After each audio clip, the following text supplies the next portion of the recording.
Alright, let's jump straight into it. When it comes to flirting with women, most guys fall into one of three camps. The dude who's clueless and lands in the friend zone, the awkward guy who tries too hard and creeps her out, or the smooth one who knows what he's doing. Stick with me here, because in just 3 minutes, I'm gonna show you how to be that third guy. Someone who flirts easily, keeps her interested, and doesn't crash and burn. So, why bother flirting? Picture this. You're chatting with a girl, asking where she's from, what she does, blah blah blah. It's all polite and safe, but there's zero spark. It's like talking to your cousin. Without flirting, you're just another friendly face heading home alone, or worse, stuck in the friend zone, which, let's be real, is a total dead end. Flirting flips the switch. It's what makes her see you as a guy she might actually hook up with, not just some buddy. Now, the big mistake most guys make? They're too obvious, like, hey, you'd look hot in that. Dude, no. That kills the vibe. It's clumsy, desperate, and wipes out any mystery. Good flirting is subtle. Instead of saying, I bet you'd look good in a leather jacket, try, oh, I'm a sucker for girls who pull off that edgy look. See the difference? You're hinting you're into her without laying it all out there. It's playful, keeps her guessing, and shows you're not chasing every girl who walks by.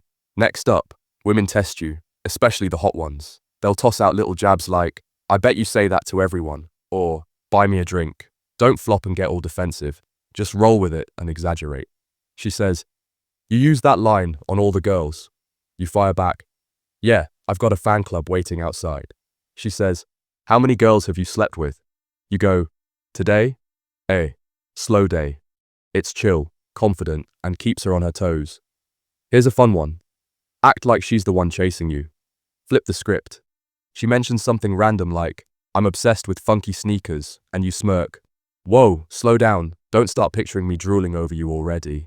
Or if she says, let's grab a drink, you hit her with, trying to get me drunk already, I see your game. It's cheeky, flips the usual guy chases girl vibe and makes you the prize she's got to work for. Last trick, push and pull. Say something like, you're kinda cool, too bad you're not my type. You're pulling her in with a compliment, then pushing her away playfully. It's a roller coaster. She's hooked because it's not boring or predictable. Women don't want a dude who's too easy. They want a challenge. That's why the nice guy who kisses up flops, while the guy who teases and keeps it light wins. So, there you go. Keep it subtle. Don't be a pushover. Flip the chase and mix in some push-pull. Flirting's not rocket science. It's just knowing how to spark that vibe without looking like you're trying too hard. Try this out next time you're chatting up a girl and watch how she reacts. You'll be surprised how easy it gets. Catch you in the comments if you've got questions. Let me know how it goes. Thank you for watching. Until next time, stay curious.